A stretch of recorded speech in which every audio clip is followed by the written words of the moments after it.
자, 사무엘상 공부를 시작하도록 하겠습니다. 사무엘상하는 그 다윗 이야기입니다.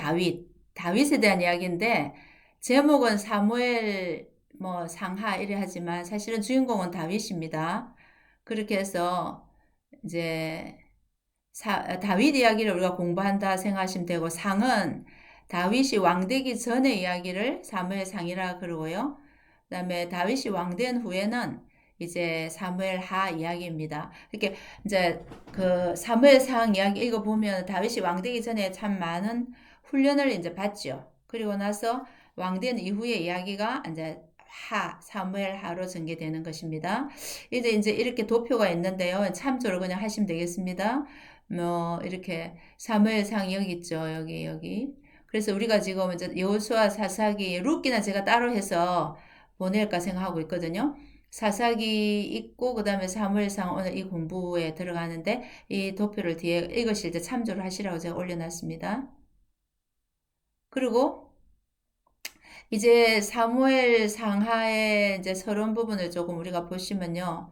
그 연도는 BC 930년에서 한 910년, 이거 남북 분열, 그러니까 남과 북이 분열 직후에 기록됐다 이래 보시면 됩니다. 그래서 사무엘을 통한 왕정 시작, 그렇게 사무엘을 통해서 왕정이 시작되죠. 그리고 이제 사울은 더 폐위가 되고 다윗 왕조가 세워지고, 저자는 좀 미상이라고 볼 수 있어요. 정확한 저자는 알 수 없습니다. 그냥 이제 사무엘이 일부 적지 않았나 그렇게 보죠. 배경은 남북 분열 직후의 상황이다 이렇게 보시면 되고요. 원독자는 이제 나라를 분열시킨 북이스라엘이 잘못했다. 이게 남북 분열 이후에 기록된 거기 때문에 남북 분열의 제일 좀 잘못은 북이스라엘이 했다 이렇게 보고, 지금 이제 요나단과 사울이 인정한, 이제 우리가 성경 읽어보면 사무엘상에도 요나단과 다윗이 다윗 왕조를 정통성을 인정하거든요. 그래서 인정한 거를 보면 다윗 왕조가 정통성이 있다 이렇게 보고요. 또 이제 사무엘 하에 보면은 다윗 언약이 나오죠. 그래서 그걸 봤어도 남유다를 하나님이 인정하고 계신다. 이런 이제 원독자 관점이 있고요. 그 다음에 사무엘 상하의 특징은 대조를 합니다. 이야기하면서 하나님이 버린 사람, 하나님이 쓰신 사람, 이렇게 이제 대조하죠. 이렇게 하나님의 주권 이런 부분을 많이 이제 말씀하고 있고요. 왕 옹립을 중심으로 하는데, 왕을 옹립하는데 세우는데, 이제 왕은 주로 전쟁, 재판을 잘해야 된다는 거예요. 전쟁을 해야 샬롬이 오고 재판을 잘해야 언약이 실행이 된다 하는 겁니다. 왕이 해야 될 일은 두 가지다. 다윗이 여호와 산마를 이룰 성전 건축, 이 3일 하 내용이죠. 이거는 이제 성전 건축을 이제 준비를 합니다. 그 본인이 짓지는 않지만 준비는 다 다윗이 하죠. 그리고 이제 사울과 다윗은 신약 상황과 비교된다 이렇게 이 말이 있죠. 그죠? 그런데 이제 이 말은 무슨 말이냐면은 신약 시대에 유대인이 그 메시아를 원하잖아요. 항상 자기 유대인 가운데 자기들이 원하는 메시아는 자기 선민들 중심의 어떤 메시아를 기다리고 지금도 기다리잖아요. 그러니까 그런 것처럼 이 이스라엘 백성들도 사울과 같은 전쟁을 잘하는 이런 이제 왕을 요구한다는 거예요. 근데 사실은 유대인은 지금 다윗 예수님을 인정하지 않죠, 메시아로. 그렇지만 하나님의 나라를 세우는 진정한 메시아는 예수님이다. 그것은 다윗과 비교하는 거예요. 그러니까 사울과 다윗을 신약시대의 상황과 비교한다는 의미는 그런 이제 의미가 된다는 겁니다. 그리고 사무엘상하 요절은 이제 아무래도 그 다윗 언약에 나오는 사무엘하 7장 16절, 내 집과 내 나라가 내 앞에서 영원히 보존되고 내 왕위가 영원히 경과하리라 하셨다라, 이게 요절이 되겠죠. 그래서 이제 지금 시작하는 이 사무엘상하 시대부터 그 왕국 시대, 그러니까 유다가 멸망할 때까지의 그 전체를 왕국 시대를 하거든요. 왕이 세워져서 사울 왕부터 시작해서 1050년, 그죠? 그래서 나라가 망하는 시대까지 왕국 시대라고 이렇게 우리가 볼 수 있습니다. 역사로 나누면요. 그런데 이제 통일왕국 시대는 이제 이게 1050에서 931년까지 보는 거예요. 이거는 뭡니까? 사울 40년, 다윗 40년, 이제 솔로몬 40년. 솔로몬 이후에는 분열되죠. 이렇게 통일왕국 시대를 하면 40, 40, 40, 이 120년을 통일왕국 시대로 보는데 이제 오늘 우리 공부하는 사무엘 상하는 사울왕부터 시작하는 통일왕국 시대 시작이라고 볼 수 있습니다. 그리고 이제 사무엘 상의 내용은 이제 사울을 왕으로 세우는 이야기입니다. 결국은.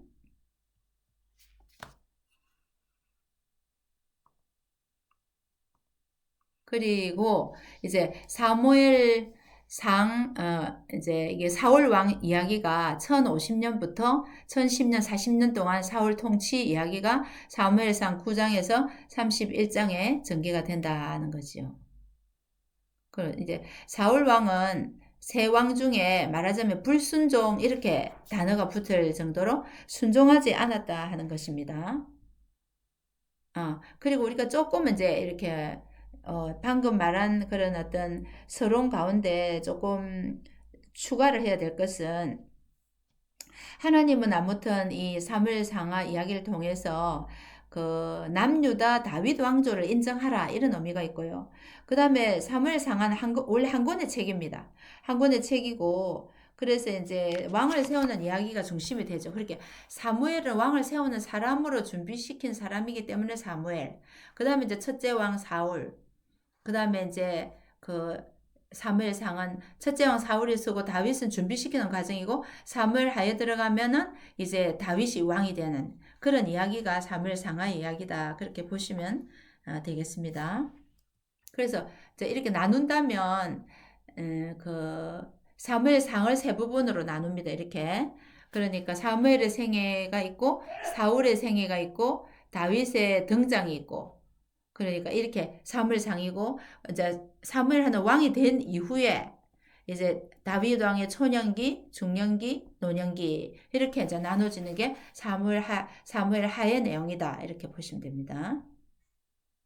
이거는 이제 어떤 분이 좀 간단하게 개요를 만들어 놨는데 이것도 읽을 때 좀 도움이 될 것 같습니다. 먼저 사무엘 이야기가 나오고 법궤를 빼앗기고 그다음에 미스바 회개 운동이 일어나고 사울 왕이 쓰고 그다음에 이제 그 전투하죠. 요나단이 전투를 같이 하고 그다음에 아말렉 전투로 이제 그 폐위되는 원인이 되고요. 여기서도 물론 폐위되는 이유가 되지만 그다음에 이제 다음에 다윗 골리앗 싸움도 나오고 그 이후부터는 다윗이 이제 도피를 합니다. 사울이 죽이려 하기 때문에 10년 이상 도피를 합니다. 그리고 마지막에 사울이 죽는다. 이게 사무엘상 이야기입니다. 조금 상세히 이제 이게 한 키워드로 했는데 참 잘 나누어 놨습니다. 그래서 사무엘상에 이제 사무엘 이야기와 다윗 이야기를 이렇게 보고 여기 사울 이야기가 있잖아요. 그래서 이제 사무엘 이야기는 우리가 오늘 보지만 뭐 라마에서 이제 한나 이야기가 나오죠. 그 실로에 성막이 있는데 엘리와 두 아들 이야기가 나오고 그다음에 이제 사무엘이 이제 거기서 자라죠. 그리고 이제 전쟁이 일어납니다. 에베네셀 전투가 일어나서 법궤를 빼앗기고 법궤가 이동하고 그 다음에 이제 미스바에서 사무엘이 이제 회개 운동을 일으키고 블레셋과 전쟁을 합니다. 그 다음에 이제 사울이 왕이 서게 되는데요. 기브아가 사울의 고향입니다. 사울이 선택받고 길라드 야베스 전투를 해요. 기브아 이거 사울이 그래서 용감한 것을 인정을 받게 되죠. 그 다음에 이제 믹마스 전투를 합니다. 믹마스에서 요나단이 전투하지 믹마스 전투라고 합니다. 자, 이런 전투를 통해서 사울이 불순종하게 되고 나중에는 보면 다윗이 등장하는데요. 이제 사울이 폐위자 될 원인을 제공했고 이 전투에서 그 다윗이 이제 베들레헴에서 기름 부음 받고 이제 엘라 골짜기에서 골리앗과 전투를 하고요. 피난 생활이 시작됩니다. 21장부터 피난 생활 한 10년 정도 이 피난 생활에 그 이제 어디를 옮겨 다녔는가 이렇게 나오죠. 그다음에 이제 마지막에 31장에 가면 길보아 산에서 사울이 죽게 되는 이게 사무엘상의 전체적인 내용으로 되어 있습니다. 그때 이제 사무엘 상하가 전개될 때 이제 주위에 그 이웃 나라들은 어떤 왕조인가 하면은 이집트는 21왕조입니다. 주전 1069년부터 946년이니까 대략 이집트 21왕조가 이제 차지하고 있었다 하는 것을 염두에 두시고 보시면 됩니다. 그리고 이제 이런 이제 암울한 시대에 사사시대. 그러니까 우리가 사사시대와 이 사무엘상하가 연결되죠. 물론 룻기도 사사시대죠. 그런데 이제 연결이 됩니다. 이제 사무엘을 마지막 사사라고 보잖아요. 그래서 두 편의 드라마를 우리가 본다면 이제 오늘 이 사무엘상 1장에 등장하는 한나, 아기를 못 낳아서 한이슬인 한나가 사무엘의 어머니, 그 이야기가 사무엘 1장부터 3장까지 한 드라마로 볼 수 있다는 거지요. 그런가 하면 우리가 공부 안 하지만 룻기 앞에 있는 룻기는 이제 다윗의 출현을 나타낸 다윗이 태어나는 그 배경을 말해주는 룻기가 또 한편의 드라마가 될 수 있어요. 이 두 가지가 다 이렇게 사사시대에 나타난 드라마입니다. 그러니까 루스의 이야기와 한나의 이야기가 이렇게 사사시대에 일어나는 반전시킬 수 있는 굉장히 중요한 일이죠. 여기는 지금 한나가 이제 누구를 출생시키냐면 사무엘을 출생시키죠. 사무엘이 나타나서 왕정시대를 열어가잖아요. 그래서 중요하고 여긴 또 룻은 왜 중요하냐면 다윗이 출현하니까 다윗이 중요한 왕을 또 나타내는 것이니까 이 두 편의 드라마가 중요하다 이렇게 보시죠. 자, 우리가 이제 1장부터 8장까지는 사무엘의 생애를 봅니다. 사무엘의 생애를 먼저 보겠습니다. 먼저 1장부터 보면 사무엘의 출생 이야기가 이제 나오죠. 출생이가 나오는데, 사무엘은 무슨 역할을 했냐면은 왕정 시대 시작을 위해 사무엘을 준비하는 겁니다. 사무엘이 이제 왕을 세우기 위해서 준비하는 사람이 사무엘이다 이렇게 볼 수 있습니다.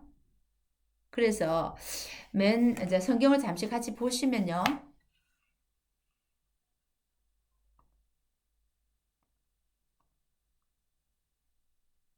보시면 1절에 보세요. 에브라임 산지 라마 다임 소빔. 라마 다임 소빔은 그냥 라마를 말합니다. 이 라마를 그렇게 말합니다. 그래서 엘가나란 사람이 에브라임 산지에 살았는데 라마에 살았는데 그 사람이 이제 어떤 사람이다 이렇게 소개하고 있죠. 그리고 이제 그분이 실로로 갔다는 거 실로. 왜냐하면 매년 제를 드리러 그렇게 제사를 드리러 이제 갔다는 거예요. 그래서 우리가 레위기 같은 데 보면은 그 말씀 나오죠. 남자들은 유칠초, 무맥수 그때는 꼭 이제 성전에 올라가서 성소에 올라가서 제사를 드리러 그래 율법에 나와 있습니다. 그래서 이때는 아마도 그 유월절이었다. 무교절이나 유월절과 무교절 붙어 있죠. 그래서 이제 무교절이나 유월절을 보죠. 그때 이제 실로로 이제 가는데 아내가 2명이었다 하는 거죠. 사실은 아내 2명이었다는 것은 좋은 건 아니죠. 자, 그렇게 이제 올라간 내용이 1절부터 8절까지인데, 본인 나는 자식이 있고 한나는 자식이 없었다 이렇게 나오죠. 근데 이 엘가나라는 사람은 레위 지파로 봅니다. 레위 지파를 보는데 살기를 에브라임 산지에 라마에 살고 있었기 때문에 이렇게 말했지. 지파로는 레위 지파고 나중에 보면 고라의 후손입니다. 그렇게 해서 그 제사를 지내러 이제 간 내용으로 이제 전개가 됩니다. 그리고 그래서 4절에 엘가나가 제사를 드리는 날에는 제물의 분깃을 그의 아내 분인나와 그의 모든 자녀에게 주고 그렇게 말씀하고 있죠. 그리고 5절에 한나에게는 갑절을 주니 이는 그를 사랑함이라. 그러나 여호와께서 그에게 임신하지 못하게 하시니 하나님께서 이제 한나를 임신하지 못하게 했다. 왜냐하면 필요한 사람을 얻기 위해서입니다. 그 나중에 한나가 아기를 주면 내가 하나님께 바치겠습니다. 그렇게 고백하죠. 아마 그래서 하나님이 이제 이렇게 임신하지 못하게 했다. 이렇게 이제 봅니다. 그리고 이제 거기 가서 이제 그래도 본인나는 그를 심히 격분시켰다 하는 거예요. 이제 애가 있으니까 뭐 그렇게 서로 질투나 경쟁 관계였겠죠. 그런데 너무너무 한나는 마음이 슬펐습니다. 그죠? 그래서 울고 먹지 아니하고 하니까 8절 엘가나가 한나에 왜 그렇게 슬퍼하느냐 하느냐 내가 그대에게 10아들보다 낫지 아니하냐 이렇게 이제 그 위로를 하는 거죠. 위로를 하는 그런 내용이 나와 있고요. 그 다음에 9절부터 11절까지는 한나의 고통스러운 기도인데 한나가 이제 실로에 가서 이제 그 엘리 제사장이 있는데 기도를 하는 거예요. 10절에 기도하고 통곡하며 11절에 만약에 서원을 합니다. 만약에 하나님이 나에게 이제 그 내 고통을 돌아보고 아들을 주시면 내가 그를 평생에 여호와께 드리고 삭도를 그의 머리에 대지 않겠습니다. 나시린으로 드리겠습니다. 이렇게 말하는 거죠. 그렇게 이제 기도를 하는 겁니다. 왜냐하면은 그 시대에 그 아들 자식이 없다는 건 굉장히 여성으로서 고통이었어요. 왜냐하면 다른 사람들이 생각할 때 자식이 없는 건 하나님의 은총이 없다 이렇게 생각했다고 합니다. 그러니까 굉장히 괴로웠죠. 그렇게 이제 하나님께 이제 그런 서원 기도를 하는 내용입니다. 자, 여기 보면은 라마 다임 소빔 이래서 여기 밑에 지도 보시면 그 실로에 이제 성막이 있었죠. 실로에 성막이 있고 이 사람은 이제 여기 살았잖아요. 라마에. 아니, 라마 여기 살았잖아요. 그래서 이제 실로까지 이제 이렇게 간 걸로 알 수가 있습니다. 그죠? 그래서 이제 지금 이 여기가 라마거든요. 라마. 라마에서 여기 이제 실로까지 이렇게 이제 그렇게 제사 지내러 갔다는 겁니다. 자, 그렇게 하니까, 그렇게 기도하니까, 이제, 엘리에 대한 한나의 고통스러운 이제 고백인데, 12절부터, 이렇게 기도하는데, 엘리가 술 취했다고 하는 거예요. 너무너무 열심히 기도하니까. 그러니까 이제 한나가, 아닙니다.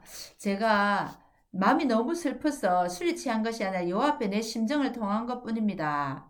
하면서 이제, 고백을 하는 거예요. 그러면서, 어, 17절에, 16절에 당신의 여종을 악한 여자로 여기지 마옵소서. 내가 지금까지 이렇게 기도한 것은 나의 원통감과 격분됨이 많기 때문에 그랬습니다. 그랬죠. 17절에 엘리가 내가 하나님이 내가 기도하여 구한 것을 허락하시기를 원하노라 이렇게 말씀하고 있죠. 그리고 나서 18절에 다시는 이제 얼굴에 근심빛이 없었더라 하죠. 그래서 이거는 그 한나가 기도 응답을 받는데 그 엘리가 이렇게 기도해 줬기 때문에 응답을 받았다 그렇게 보진 않아요. 왜냐하면 깊이 주님과 교통하면서 벌써 확신을 받았다고 봅니다. 한나 자신의 기도를 하나님이 듣고 우리 기도해 보면 알죠? 우리 마음에 하나님이 내 기도를 듣고 계신다. 또 내 기도를 들어주실 것이라는 확신을 한나가 받았던 것 같습니다. 그래서 이제 얼굴에 근심빛이 없이 간 것으로 알 수가 있습니다. 그리고 나서 이제 19절에 보면은 이제 진짜 돌아가서 여호와 앞에 경배하고 돌아가서 이제 한나가 엘가나가 그의 아내 한나와 동침할 때 여호와께서 그를 생각하신지라 기도를 기억하셨다는 거죠. 그렇게 해서 임신을 해서 이제 아기를 낳게 됩니다. 20절에. 그러니까 이제 이게 그 사무엘을 낳죠. 사무엘의 이름 뜻은 구하였다 이런 뜻이죠. 하나님께 구함, 하나님께 구함. 그렇게 해서 이제 그 출생을 하게 됩니다. 출생을 하게 되고 그리고 이제 이 아기가 그 이제 어머니가 이제 키우는 거예요. 젖을 뗄 때까지 어머니가 데리고 있는데 일반적으로 이제 여기 사진을 보시면 이제 이렇게 기도하는 이제 그 실로에 가서 기도하는 모습 나오죠. 그리고 이제 한나가 그 아기가 이제 그 젖 뗄 때까지는 이제 안 올라가고 있다가 아기를 한 3살 내지 4살까지는 이제 보통 젖을 먹인다고 합니다.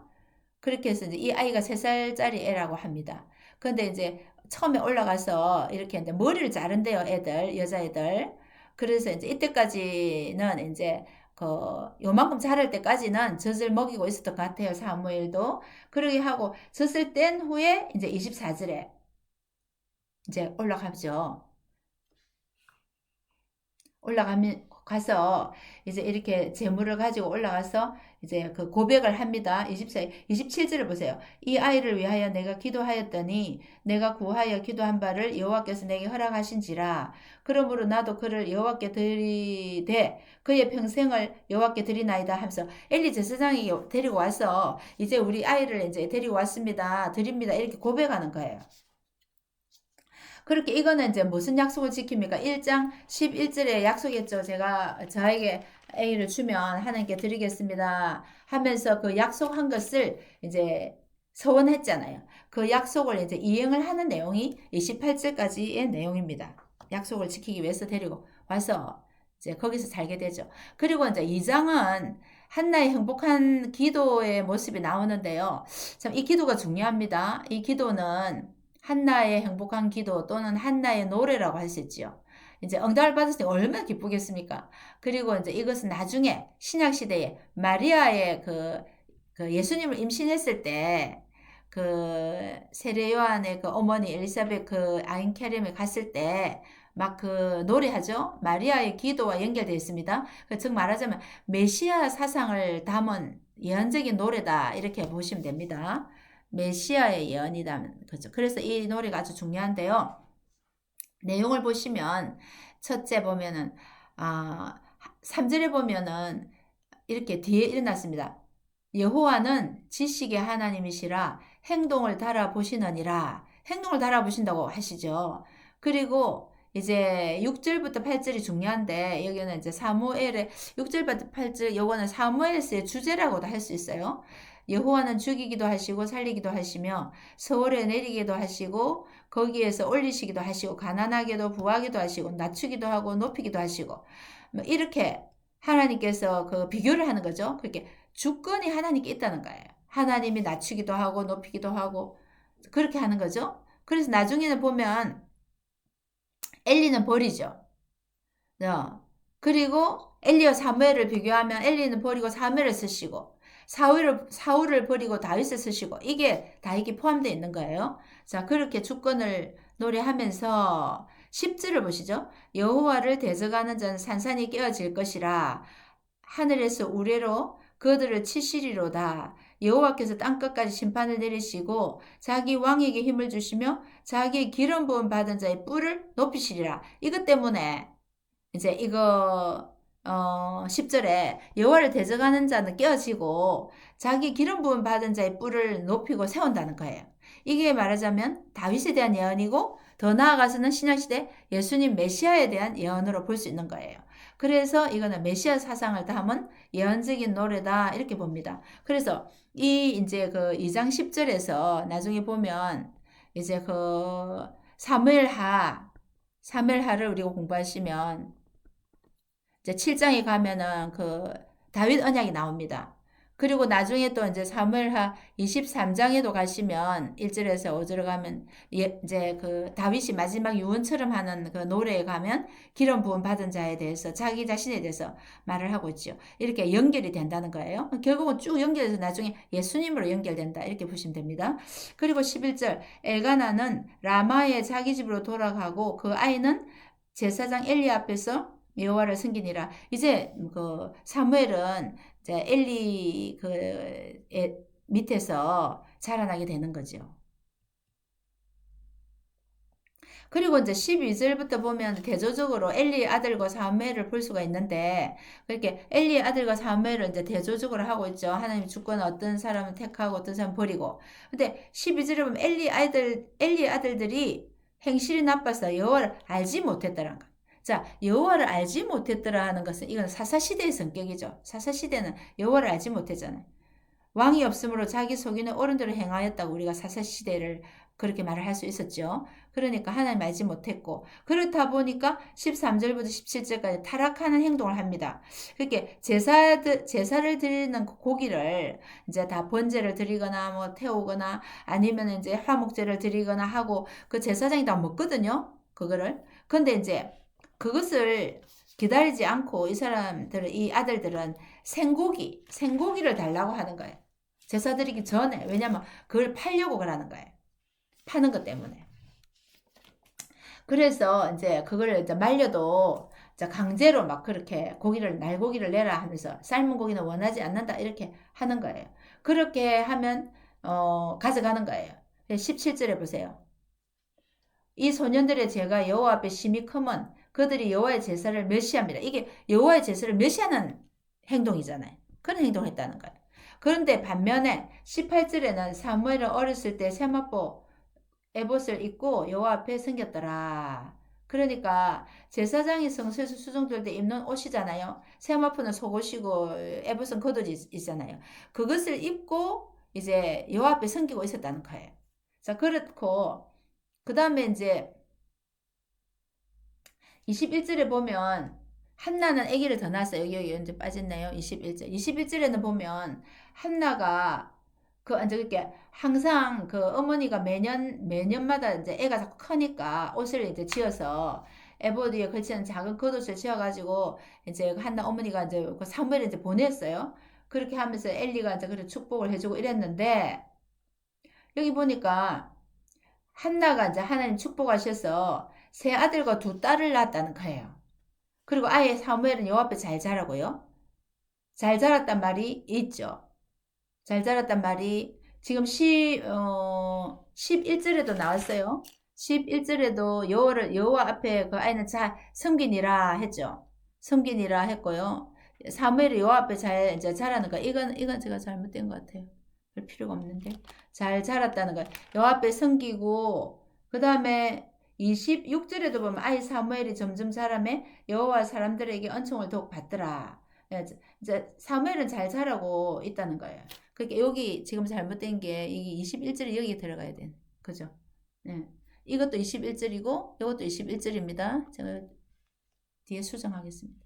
그래서 하나님 앞에서 잘 자라고 있다. 그런데 이제 엘리 아들들이 타락된 행동을 또 하는 게 22절부터 25절까지인데 또 회막 문에 수종도는 여인들과 동침했다는 거야. 또 타락된 행동을 했다는 거야. 그러게 이제 그 엘리가 그 말을 하죠. 너희들 소문이 들리는 게 좋지 않은데 그런 행동으로 범죄하지 말라 하면서 이제 훈계는 해요. 훈계는 하는데 징계를 하지 않는다는 거예요. 뭐 따끔하게 좀 벌을 준다거나 그렇게 해야 되는데 말로만 이제 타이르기만 했죠. 그런데 말을 안 듣는 거예요. 근데 무서운 말씀은 25절 말미에 보면 여호와께서 그들을 죽이기로 뜻하셨습니다. 그러니까 참 제사장의 아들인데도 불구하고 너무나 이렇게 이제 하나님을 제사를 멸시하는 행동을 이제 하다 보니까 하나님께서 이것을 이제 죽이기로 결정했다는 거예요. 그러니까는 제사로도 이건 속할 수 없는 죄라는 이런 의미가 있습니다. 참 이런 거를 보면 참 죄를 범할 때에 자녀들을 어떻게 훈계해야 되겠는가, 징계해야 되겠는가 하는 것을 생각하게 하는 내용이죠. 그리고 엘리는 제사장으로서는 참 오랜 세월을 일을 했는데 자녀들이 이렇게 돼서 참 안타까운 마음이죠. 그리고 이제 사무엘은 잘 자라고 있고요. 그리고 사무엘이 여호와 사람들에게 은총을 받았더라. 26절에 그죠? 26절에 은총을 점점 받고 이거는 마치 이제 누가복음 2장 52절에 그 예수님이 자랄 때 모습이 지혜와 키가 자라가며 하나님과 사람 앞에 사랑을 받았더라 있잖아요. 그렇게 예수님이 자랄 때 그 모습을 설명하고 있는 것처럼 사무엘도 이런 여호와 사람에게 은총을 받았다 하는 내용입니다. 이게 2장의 이제 내용인데요.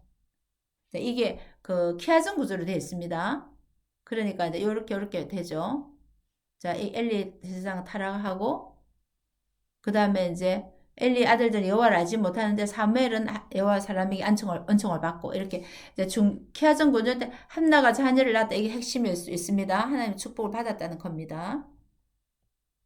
이것은 글자가 조금 약간 흐리기는 한데요. 그 엘리 제사장의 계보를 이렇게 이제 알 수 있는 겁니다. 뭐 다른 거는 모르셔도 되고 레위 지파인데요. 제사장은 레위 지파에서 나오죠. 근데 이제 그 중에서도 아론에게 나오잖아요. 나답, 아비우, 엘라살, 이다말 이랬는데 나답, 아비우는 잘못된 이제 제사를 드림으로 죽었고 잘못된 불을 드렸죠. 그리고 이제 아론은 이제 엘르아살과 이다말이 남았잖아요. 근데 엘르아살의 자녀는 이제 비누아스 우리 그때 봤죠. 사사 시대도 비누아스 제사장이었죠. 그러면 이제 그 밑에 이렇게 엘르아살 계통의 제사장이 나중에 마지막에 보면 사독이 됩니다. 사독. 이제 중간에 이제 숫자가 좀 적었던 것 같아요. 그러니까 이단말 계통의 제사장도 또 같이 사용되는데 그 이단말 계통의 제사장이 그렇게 넷째 아들이죠. 엘리인 거예요. 엘리. 그래서 이제 나중에 보면은 홈리와 비나스 우리 여기 홈리 베나스 둘이 동시에 죽죠. 홈리와 비나스 나오고 비나하스의 아들이 아히두과 이가봇 그 죽을 때 영광이 떠나갔다 할 때 이가봇이죠. 그래서 아히두과 이가봇인데 이 자녀 중에서 뭐 아히멜렉 아비아달 이래서 이 뒤에 다윗 시대까지 이제 나오는 거예요. 아히멜렉도 나오고요. 이 사무엘 상에 나오는 건 아히멜렉 그다음 아비아달 다 나옵니다. 그래서 엘리 제사장은 어느 계통인가? 아, 엘라살 계통이 아니라 이다말 계통이구나. 이걸 여러분 아시고 계시면 되고 거기에서도 여기도 비나스 이름이 여기도 있고 여기도 있으니까 조금 그럴 수 있지만 요 엘리의 아들 이거 비나하스의 아들 중에서 이 아히두과 이가봇이 있었고 이 두 사람 중에 한 사람의 아들이 이제 좀 아히멜렉 아비아달 이렇게 뻗어 나가서 나중에 삼상이 나온다. 이다말 계통이라는 것을 기억하시면 좋겠습니다. 그리고 나중에 사독 계통이 이제 등장을 합니다. 물론 중간에도 사물상에도 등장을 하긴 해요. 하는데 이제 두 계통이 다 쓰임을 받았는데 그 사독하고 나중에 나온 아비아달은 이제 계통이 다르다 이렇게 조금 구별해서 아시면 되겠습니다. 그리고 이제 27절부터 36절은 엘리 집에 내린 저주 심판 첫 번째인데요. 하나님의 사람이 와서 엘리에게 와서 심판을 선언합니다. 27절에 하나님의 사람이 엘리에게 와서 그에게 이르되 하나님 여호와의 말씀에 너희 조상의 집에 애굽에서 쭉 말하더니 29절에 보세요. 너희는 어찌하여 내가 내 처소에서 명령한 내 재물과 예물을 밟으며 내 아들들을 나보다 더 중히 여겨 내 백성 이스라엘이 드리는 가장 좋은 것으로 너희를 살찌게 하느냐 하면서 이제 이렇게 책망하는 거예요. 그러므로 30절 이스라엘의 하나님 나 여호와가 말하노라 내가 전에 내 집과 내 조상의 집이 내 앞에 영원히 행하리라 하였지만 이제는 결단코 그렇게 않겠다. 하나님 약속을 변개시키겠다는 거예요. 나를 존중히 여기는 자는 내가 존중히 여기고 나를 멸시하는 자는 내가 경멸하리라 이러잖아요. 그러면서 이제 32절을 보면 어, 노인이 얻게 한다는 거예요. 그게 다 젊어서 죽는다는 거예요. 33절 내 제단에서 내가 끊어버리지 아니할 내 사람 너의 사람 이 홈리와 비누하스를 말하죠. 내 눈을 새하게 할 것이다. 내 아들 홈리와 비누하스가 한날에 죽는다. 젊어서 죽으리라. 한날에 죽는데 그것이 바로 내가 말하는 이거 재앙의 표징이 되리라 이렇게 하는 거예요. 그리고 그렇게 심판을 이제 선언했습니다. 그죠? 그리고 이제 35에서 36절은 중요한 말씀입니다. 내가 나를 위하여 충실한 제사장을 일으키는데 그 사람은 내 마음, 내 뜻대로 할 것이다 하는 거예요. 제사장을 한 사람 세운다는 거예요. 그래서 이 제사장으로서 이제 주로 메시아를 이제 말을 하는데 그래서 이제 이거는 가까운 미래로는 사무엘 같은 사람이 되기도 하고요. 뒤에 이제 사독, 아까 방금 우리가 봤죠? 그 다음에 더 메시아 이런 삼중적 연연. 이렇게 가까운 미래에 사무엘이 되고 또 뒤에는 사독도 되고 앞으로 장차 신약시대 메시아를 세우겠다 이런 말도 다 삼중적으로 다 해당이 되는 말씀입니다. 그래서 유대인의 메시아에 대한 그림도 이제 왕 제사장, 왕 선지자 제사장이잖아요. 처음에 우리 인간을 만들 때 이거를 직책을 다 줬는데 에덴 동산에서 타락을 해서 이걸 다 이제 상실했죠. 상실해서 결국은 이 세 가지를 회복한다는 것은 에덴의 회복을 말하는 거죠. 그리고 나중에 이제 신약 시대 가면 그 선지자 예수님을 선지자 왕 제사장으로 보잖아요. 그래서 요한복음 같은 경우는 예수님을 이제 선지자로 말씀하고요.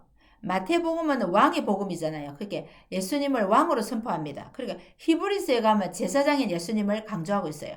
그래서 이제 이 유대인이 메시아에 대한 세 가지 그림을 갖고 있은 것을 우리가 신약 시대에서 예수님은 그런 세 가지의 그 모습을 다 회복했다, 가지고 오셨다 이렇게 보는 거죠. 그래서 이제 충실한 제사장을 일으켰다는 것을 염두에 두시면 됩니다. 그리고 이제 여기는 보면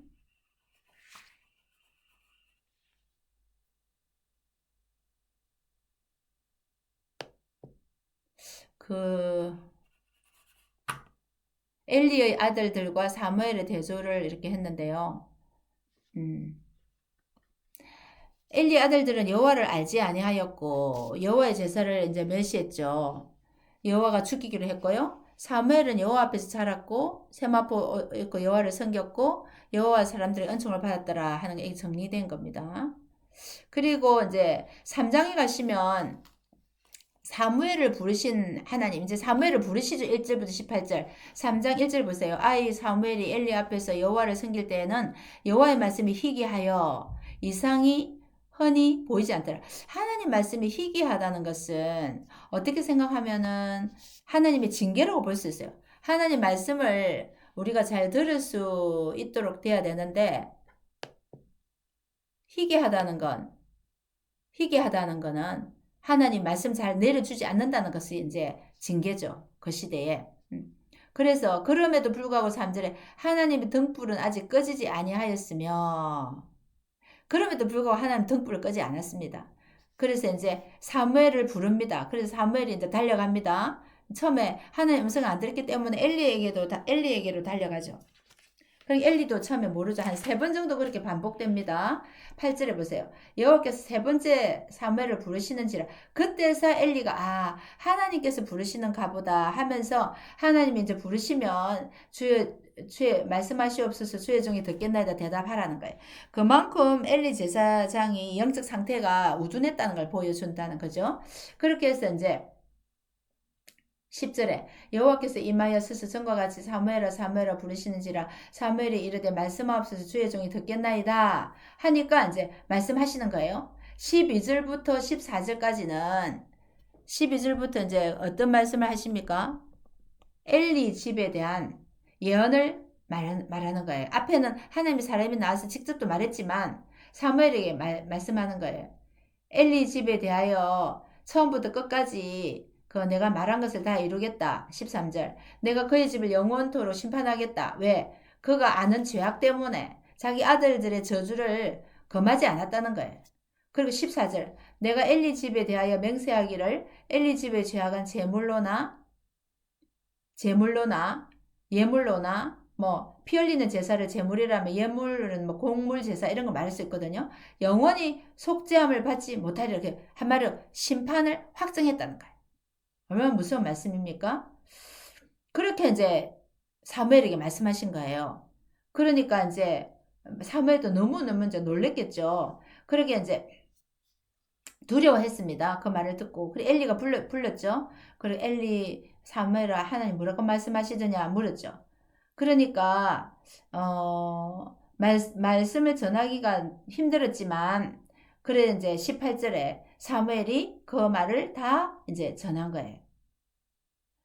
이는 여호와의 신이 선하신 대로 하실 것이라 하니라 하면서 그 말씀을 전하니까 엘리가 이는 여호와의 신이 선하신 대로 하실 것이니라 말한 거예요. 18절에. 자, 그 말씀이고요. 이제 엘리 집에 대한 예언을 이렇게 선포했고요. 그 다음에 이제 19절부터는 19절 21절까지는 사무엘이 자라매 여호와께서 그와 함께 하셔서 하나도 그 말이 땅에 떨어지지 않고 단에서부터 브엘세바까지 온 이스라엘이 사무엘이 선지자로 이제 세운 줄 알게 됐다는 거예요. 사람들이 다 인정했다는 거예요. 그리고 21절 여호와께서 실로에 다시 나타나시되 여호와께서 실로에서 여호와의 말씀으로 사무엘에게 자기를 나타내시니라. 그렇게 이제 권위를 주습니다. 사무엘이 이제 선지자로 인정을 받는 내용을 이제 볼 수가 있습니다. 이거는 이제 우리 앞에 있는 부분의 성막 거기에서 이제 사무엘이 여기 이제 누워 있을 때 들었다는 그 말씀이죠. 이렇게 이제 사무엘이 여호와 하나님께 말씀을 이제 받는 장면이라고 볼 수 있어요. 우리 자동차 같은데 이렇게 이렇게 기도하는 소년의 모습이죠. 그게 사무엘의 모습입니다. 자, 그리고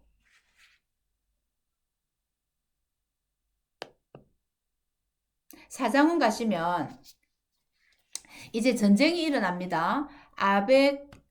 에베네셀 전투라고 하는데요. 이스라엘과 블레셋 전투인데 여기 전쟁이 이야기가 사무엘상부터 많이 나오는데 이제 전면전이 있고 국소전이 있어요. 전면전은 대대적으로 많이 싸우는 거고 국소전은 막 조그만하게 싸우는 거를 볼 수 있어요. 이거는 이제 아벡 에베네셀 전투는 제1차 전면전, 제1차 이스라엘과 블레셋의 전면전이라고 볼 수 있습니다. 그런데 이제 이 전쟁을 하면서 조금 더 지도 보겠지만 아벡에 이제 이렇게 모였어요. 블레셋 사람들이. 그 일절이 그죠? 블레셋 사람들을 싸우려고 이스라엘은 에벤 에셀이 진쳤고 블레셋 사람은 아벡이 진쳤어요. 그런데 그 블레셋은 원래 평야에 살던 사람이고 이스라엘은 산악지대에 살던 사람인데 거기 딱 맞닿는 곳이 에벤 에셀이에요. 그런데 이제 전쟁을 해서 그 이스라엘이 4천 명이 죽어버립니다. 2절에 그렇게 보병이 아니 군사가 한 4천 명이 이제 죽어버리죠. 그리고 나중에 보면 10절에 보면 보병이 한 3만 명이 또 죽어요. 그게 패하는 거죠, 이게. 이 블레셋은 굉장히 강력한 나라이기 때문에 계속 많이 괴롭힙니다, 이스라엘을. 4천 명이 이제 죽었어요.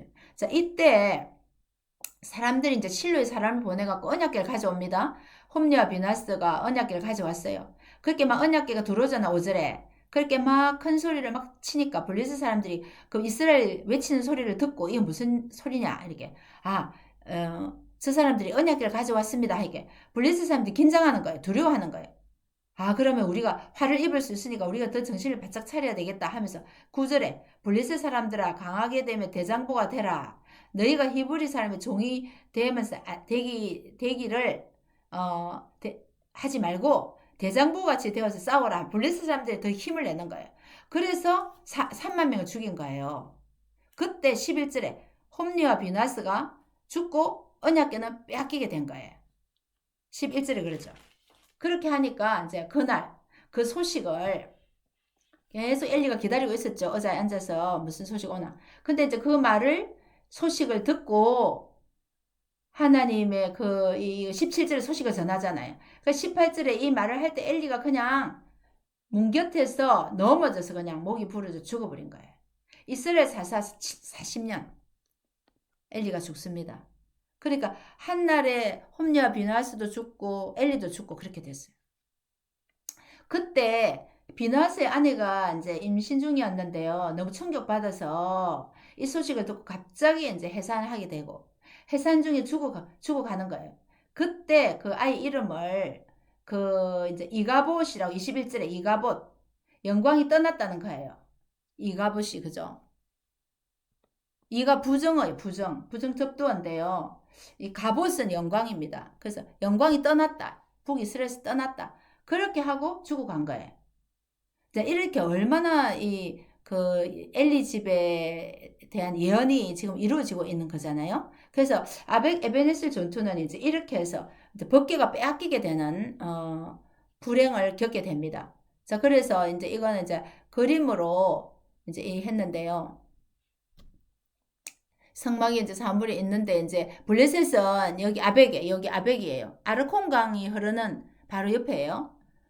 여기 아르콘강. 그래서 이제 여기 치고 여기 블레셋이 진을 치고 그다음 이스라엘 사람들은 에베네셀 여기 이제 진을 치고 대결을 한 거예요. 근데 이렇게 이제 4천 명, 3만 명 하고 다 이렇게 죽게 되고 이런 결과가 나타났다는 겁니다. 이렇게. 이거 검은 이거는 뭐냐면 법궤를 가져왔다는 거예요. 법궤를 가져왔는데 법궤를 빼앗기고 말았다는 거죠. 법궤 가져오면 이길 줄 알았는데 그 법궤가 이제 옮겨가죠. 나중에 블레셋 도시로 갑니다. 아스도스로 갑니다. 또 가드로 가고요. 나중에 이제 뭐 에그론으로도 가고 베세메스로 가고 이제 이렇게 법궤가 이제 지금부터 돌아다니는 거예요. 법궤가 이제 있을 곳이 없이 법궤가 이동하는 거예요. 참 왕이 떠나고 쉴 곳이 없고 이렇게 이제 법궤가 돌아다닌다는 의미가 있습니다. 이렇게 다 돌아다니고 나중에 기럇 여아림으로 이제 이 법궤가 가게 되죠. 자, 여기는 아벡입니다. 아벡 섬에 그 진쳤던 곳, 블레셋이 진쳤던 곳이고요. 여기 이제 아벡은 그 신약시대 안디바들이라고 하는데요. 헤롯이 이제 이거를 요새화했어요. 요새화. 왜냐면 야르콩 강이 흐르는 이 도시인데 여기 북진을 하려면 북쪽으로 가려면 반드시 아벡을 거쳐야 되기 때문에 중요한 도시로 봅니다. 중요한 도시로 보기 때문에 이제 신약시 헤롯이 요새화를 만들어서 중요한 도시니까 그 블레셋도 이제 빼앗는 거죠. 진을 쳤죠 여기에. 이렇게 이제 거쳐가는 거예요. 야르콘강이 흐르고 있는데 아벡이 도시 딱 도시 밑에가 지금 현재 아벡의 도시 모양입니다. 이렇게 지금 현재 아베네스는 저 앞에 있고 아벡과 이렇게 대치대가 있죠. 이거는 이제 언약과 빼앗기는 같은 거 참조를 하시면 되겠고요. 자, 이것도 이제 그 아벡 에베네셀 전투의 1차 전면전의 그 내용인데요. 이거는 특별히 여기 아벡이고 이 에베네셀이죠. 법궤를 앞세웠으면서도 대패를 했습니다. 그래서 이거는 이제 이스라엘 사람들이 이제 뭐 이렇게 간 거고 그렇게 이제 그렇게 하다 보니까 1차 전면전 이후에 실로가 파괴돼 버려요. 1차 전면전 이제 실로가 성막에 있는 실로가 파괴되고 개발한 곳에 이제 수비대를 둡니다. 완전히 코앞에까지 와서 블레셋이 자리를 잡고 이스라엘 사람들을 이제 뭐 이렇게 지시하고 이제 경비하고 이렇게 하는 그런 이제 감독하는 이 게바의 수비대가 있는 거예요. 1차 전면전의 내용인데요. 그래서 아벡 에베네셀 전투에 이제 여파가 있는데요. 그리고 이스라엘 보면 세 가지 나쁜 여파인데 중앙성소인 실로가 파괴돼 버렸어요. 그리고 이제 아까 방금 본 게바에 블레셋 수비대가 설치되어 버렸고요. 거기 나중에 13장 3절에 참조하시면 됩니다. 그리고 블레셋이 철 생산을 독점했어요. 뭐 무슨 대장장이들 다 끌고 가버렸어요. 블레셋으로. 그러니까 13장 19절에서 20절 가면 뭐 예를 들어서 뭐 농기구를 이제 날이 묻어져서 이렇게 빼쪼가게 해야 돼. 날을 세우려면 블레셋으로 내려가야 된다는 거. 왜냐하면 여기는 대장장이 없었어. 대장장이를 다 끌고 가버렸기 때문에 철 생산을 블레셋이 독점해 버렸다는 거예요. 왜냐하면 이스라엘 무기를 못 만들도록 무장 해제시키기 위해서요. 이런 세 가지의 나쁜 여파가 이제 에베네셀 전투 이후에 생겼다는 겁니다. 그 법궤는 지금 이동을 합니다. 그래서 지금 이제 그 법궤가 이제 이동을 하는데요. 지금 1절에 보면 블레셋 사람이 제가 이거 5장으로 붙여야 되는데 5, 6장에 5, 6장이 이제 법궤 이동입니다. 왕이 떠나고 쉴 곳이 없는데 블레셋 사람이 법궤를 이제 가져갔습니다. 1절. 그다음에 이제 2절부터 12절은 뭐냐면 하나님이 블레셋의 신을 치는데요. 아스돗에 가니까 3절에 아스돗 그 가서 그 다곤 신 곁에 두세요. 다곤 신은 블레셋 신이죠. 곡물의 신인데 상반 신은 사람이고 하반 신은 물고기입니다. 그래서 이제 그 원래 전쟁은 구약시대 전쟁은 우리 신이 적군의 신을 이겼다 해서 이제 그걸 가져간 거를 그 신전에 두거든요. 근데 아침에 보니까 엎드려져서 그 다곤이 여호와의 궤 앞에 엎드려져서 얼굴이 땅에 닿아 있고 그래 있는 거예요. 그리고 손목이 다 끊어지고 몸뚱이만 하면 있는 거예요. 그러니까 이제 그리고 6절에 여호와의 손이 아스돗 사람을 엄중히 해서 재앙이 생겨가 종기가 생겨 몸에. 그래가지고 막 재앙이 내리니까 사람들이 이 우리가 이거 살 수가 없다. 이래가 어디로 가 8절에 보면 가드로 옮깁니다. 가드로 옮기죠.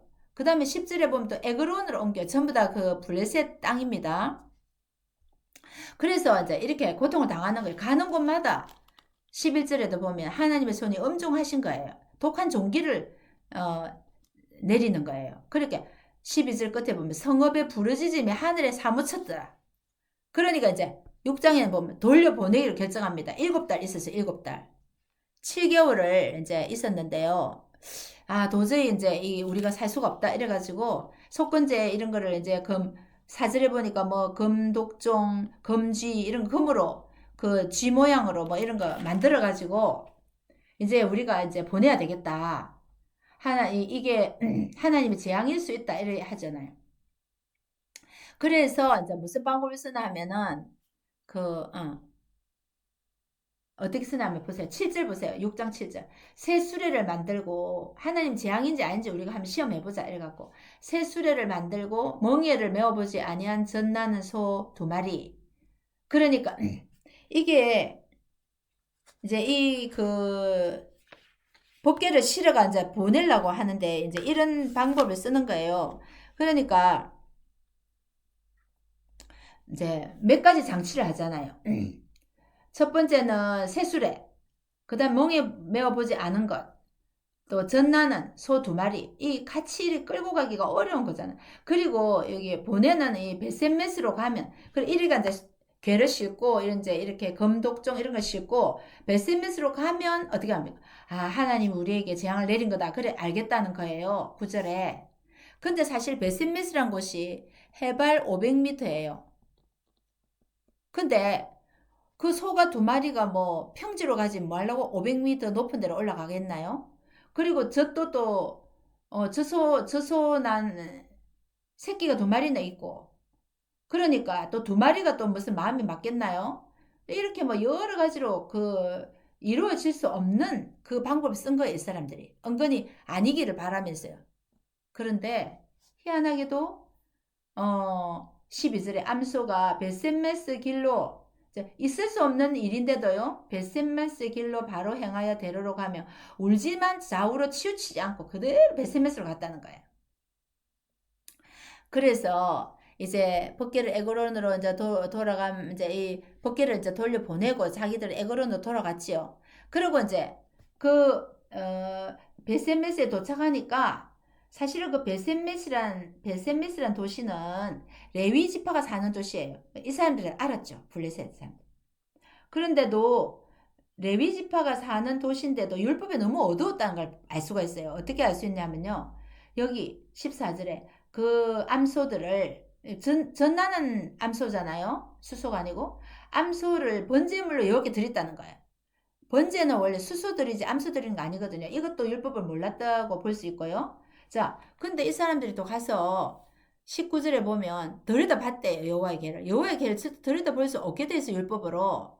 그러다가 5만 70명이 죽었다. 한 70명 죽었다는 그겠죠.